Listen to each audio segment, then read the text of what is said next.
We're going to start with our keynote address on Monday of next week. So this is just a meeting to kind of prepare you for those meetings. And I chose this picture intentionally. Geese in flight. So this is you guys. You're our lead geese as our SPCs. And the local meetings are all up to local associations.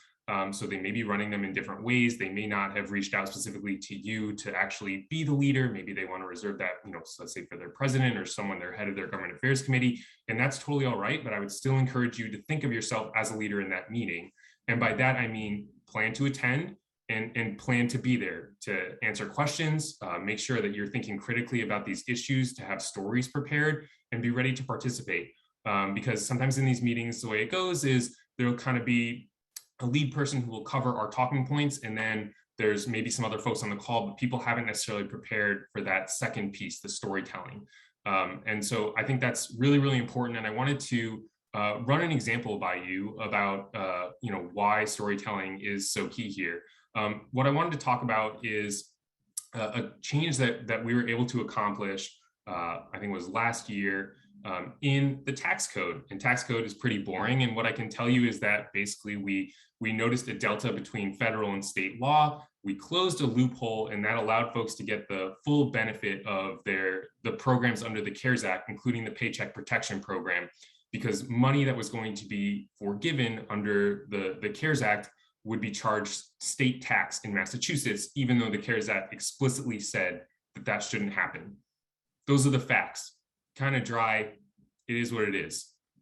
More interesting, perhaps, is that one of your colleagues had a conversation with us, and when we talked about it with them, they told us that they received a significant amount of PPP loans that were forgiven, and that closing of the loophole would save them $35,000, right? Now that's a story, and that's interesting, and it's compelling. I think marrying those two pieces together are really, really important, but all we can provide to you are the talking points. So we're looking to you as leaders to participate in these meetings, to think about this legislation and how it will impact your profession, how it will impact your clients, and then be prepared to share those specific examples of what exactly that's going to mean for folks.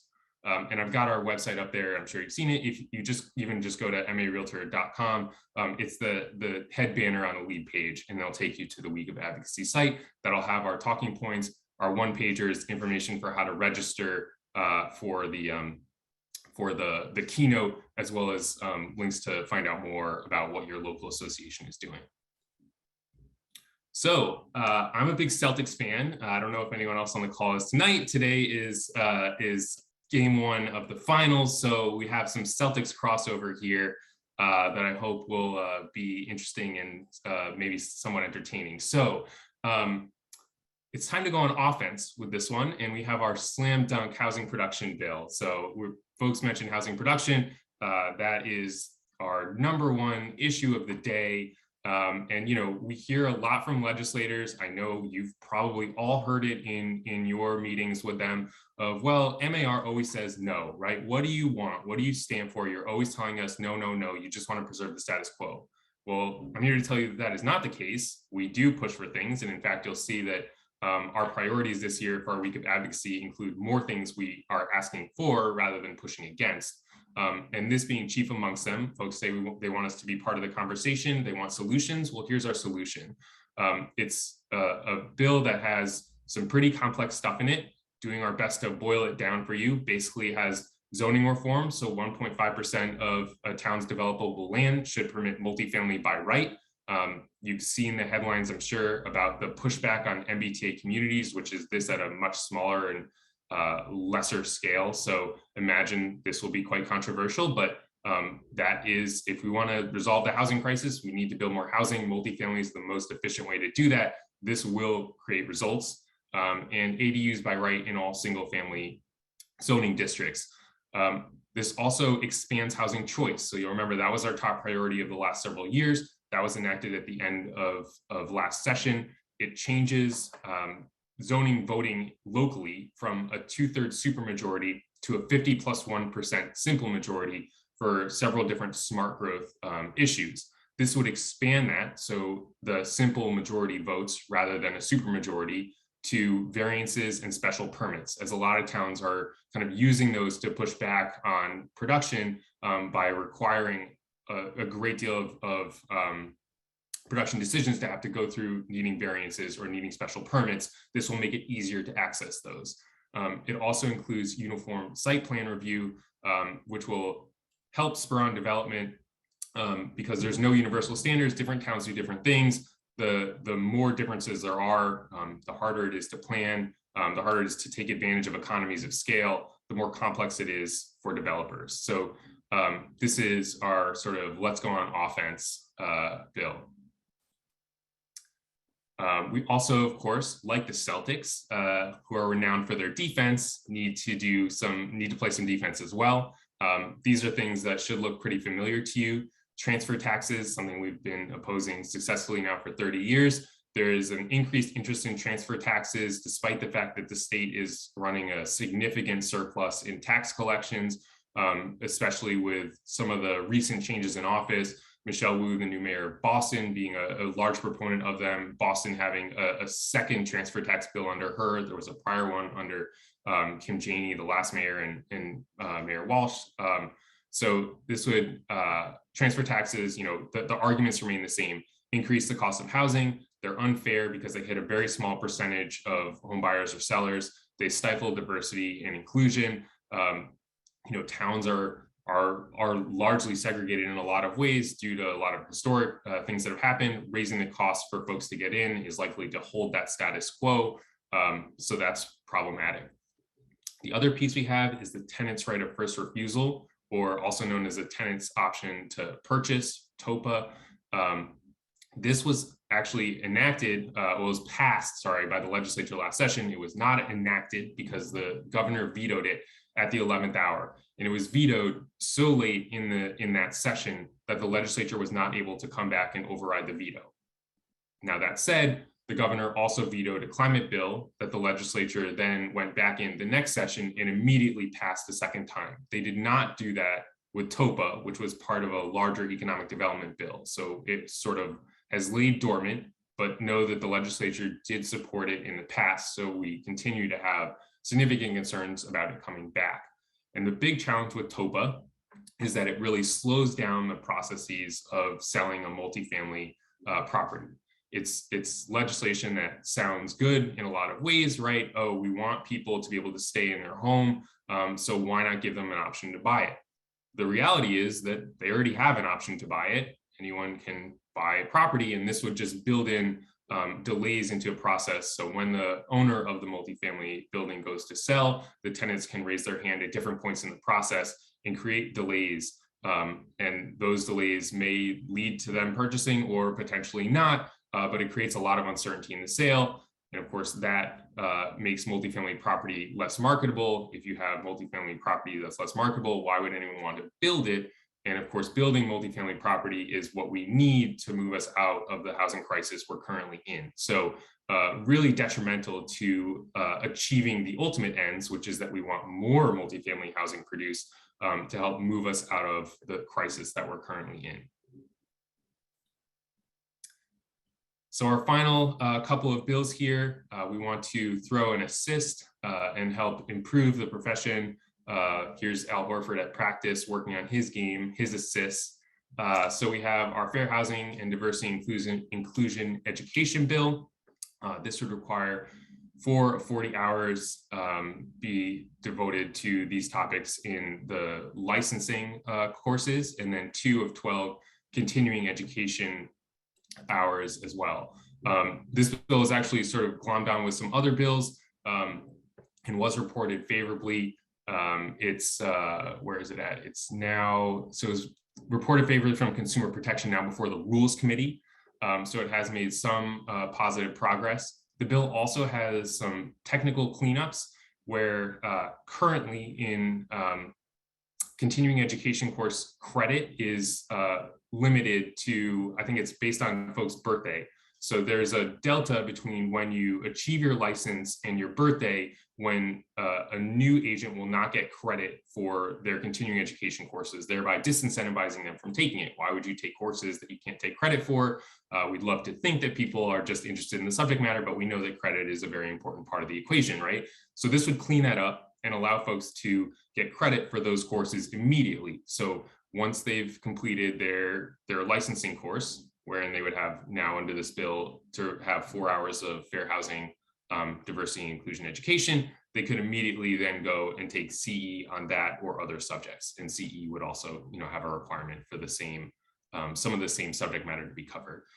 We think it's very important. It's, these are issues that touch every single transaction, also responsive to, some of the issues that we've seen, both the Suffolk Law Study as well as the issues coming out of Long Island. So things we want to clean up in the profession. The other piece here is our first-time homebuyer savings account bill, which would allow folks to create first-time homebuyer savings account. They can put in $5,000 per year. It's tax deductible. It lasts for up to 15 years and $50,000, and the gains are tax exempt. Another bill that we've been advocating for the last several years, but one that has also gotten some increasing interest from legislators. I think the recognition of the impact of student loans,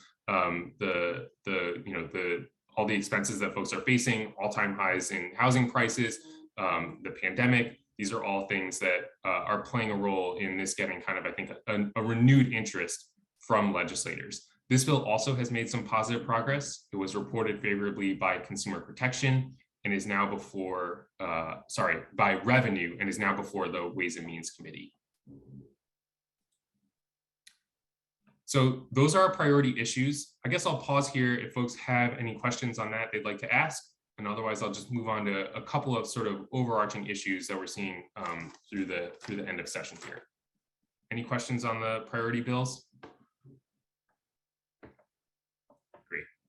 So we're now in sort of the final stages of the budget process that's been ongoing since early this year. How it works is the governor proposed his budget. The House then had their House Ways and Means proposed a budget. House had amendments. They created their version. Same process just happened in the Senate. And now we're going to be before a conference committee during the month of June to work out the details. The table on the left is showing you, kind of what's been going on with some of the housing programs. There's been great recognition by the legislature of the need to increase funding for housing assistance programs. That's largely driven by the pandemic impacts, as well as some of the federal government programs that were started during this time period. We've advocated for them in the past. MAR has been a leader on this. You might recall a couple of years ago, we were pushing for funding for what we called the RAF program, Residential Assistance for Families in Transition. That has gone through a couple of different acronym changes as we've gotten federal dollars, et cetera. The long story short is we've run through about $1 billion over the course of a year to 18 months. So clearly there is a great uptick in need. Hopefully with the pandemic, hopefully dying down, the need will start to go down as well. But I think there's recognition that the funding levels that we had prior are simply not enough. And so you're seeing in this budget, even though there's some differences between the governor, the House, the Senate, they're all significantly higher than where things stood in prior years. So that's kind of what's going on the table. There's also, we're in an interesting period right now where we have a significant surplus. The state has been running a surplus. Last year was $5 billion.